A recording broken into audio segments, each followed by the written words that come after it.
अस्सलाम वालेकुम dear student. तो अभी हम करेंगे सीरीन मेटाबॉलिज्म। ठीक है।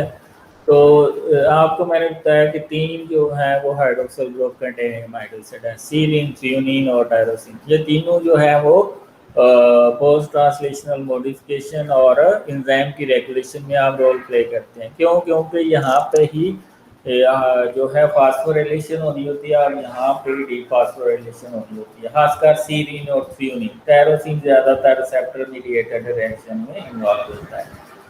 सीरीन को देखें तो ये नॉन एसेंशियल है, ये बॉडी प्रोड्यूस करती है। नॉन एसेंशियल ऐसी चीज़ होती है जो हमारी बॉडी खुद प्रोड्यूस कर सकती है, और एसेंशियल जो हमारी बॉडी प्रोड्यूस नहीं कर सकती। तो ये ग्लूकोन्यूजेनिक अमीनो एसिड है, ऑप्टिकली एक्टिव है क्योंकि इसमें कायरल कार्बन होता है, इसलिए ये ऑप्टिकल एक्टिव होता है। अनचार्ज पोलर साइड चेन होती है इनकी। ये है तो पोलर लेकिन अनचार्ज है, हाइड्रोक्सिल ग्रुप की वजह से ये चार्ज होता है। इंटरकन्वर्टिबल यानी कि ग्लाइसिन से सीरीन और सीरीन से ग्लाइसिन बनता रहता है। ये आप देखें यानी कि पाइरुवेट से सीरीन और सीरीन से पाइरुवेट बनता रहता है। तो ये जो आपका सीरीन है ये ग्लूकोन्यूजेनिक अमीनो एसिड क्यों है? क्योंकि सीरीन पाइरुवेट में चेंज होती है और pyruvate can be converted into glucose. तो सीरीन के ऊपर सीरीन डिहाइड्रेटेज एंजाइम एक्ट करता है। ठीक है।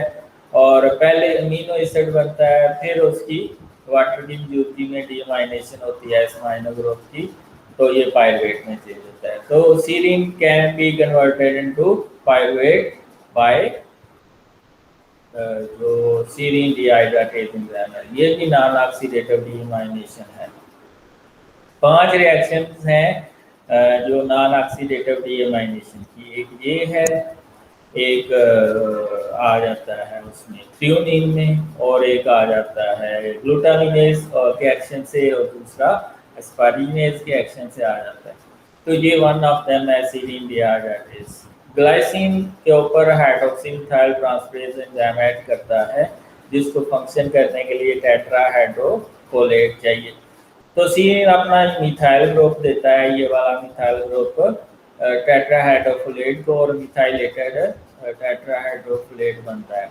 ठीक है। और ये सीरीन वाटर और मिथाइल ग्रुप निकालने के बाद ग्लाइसिन में चेंज हो जाता है। ठीक है। तो सीरीन क्या, ये इंटर कन्वर्टिबल होती है, सीरीन ग्लाइसिन में भी चेंज हो जाती है और ग्लाइसिन सीरीन में भी चेंज हो सकती है।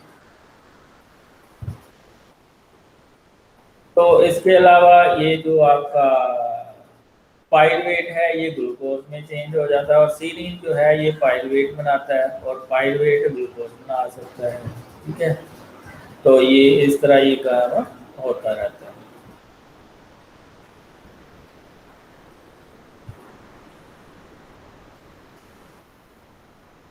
सीरीन मेटाबॉलिक फंक्शन कौन कौन से हैं? 1 कार्बन मेटाबॉलिज्म। ये सीरीन ग्लाइसिन, जब ये मिथाइल ग्रुप इधर से मूव होता है तो ये ग्लाइसिन में चेंज हो जाता है by serine hydroxy methyl transferase. तो ये involve in 1 carbon metabolism, it need methyl group, methylene group mighty to tetrahydrofolate.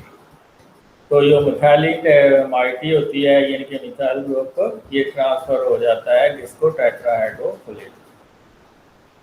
दूसरा इसका फंक्शन क्या है? ये सिस्टीन की फॉर्मेशन में हेल्प आउट करता है। ठीक है। क्यों? जब मैथ्योनिन की मेटाबॉलिज्म होती है, जो कि हम नेक्स्ट लेक्चर में देखेंगे फॉर यूट्यूब।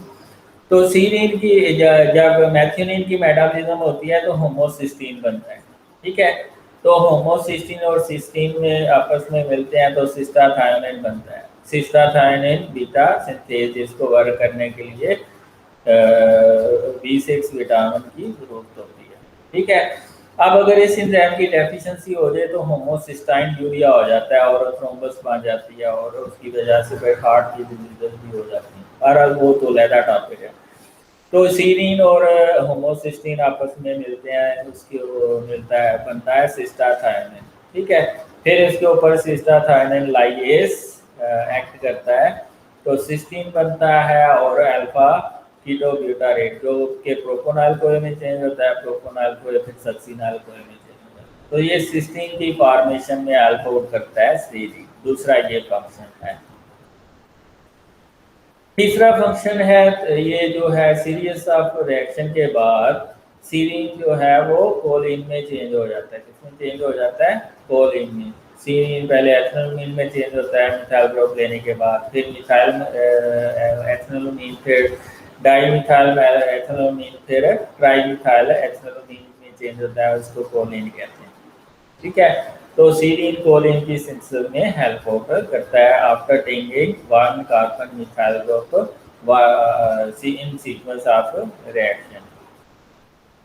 इसके अलावा ये जो आपका सीरीन है ये फास्फोलिपिड, फास्फोटाइडल सीरीन, स्फिंगोसिन और स्फिंगोमाइलिन की सिंथेसिस में हेल्प करता है। इसके अलावा ये ड्रग्स थेरेपी लाइक एजासीरीन यूज होती है एंटी कैंसर ड्रग्स में, साइक्लोसीरीन यूज होती है एंटी ट्यूबरकुलोसिस ड्रग्स के अंदर, synthesis of selenocysteine 21st amino acid found in certain protein, ये भी कैसे जो सिंथेसाइज होता है ये सीरीन से।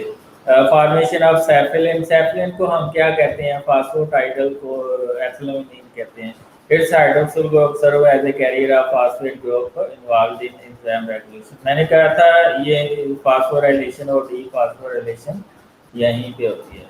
ठीक है, तो सीरीन के बहुत ज़्यादा फंक्शन है बॉडी के अंदर। ये कोलिन बनाता है, ये सेलिनोसिस्टीन बनाता है, ये फास्फोटाइडल सेरीन बनाता है, स्फिंगोमाइलिन, वन कार्बन मेटाबॉलिज्म में इन्वॉल्व होता है।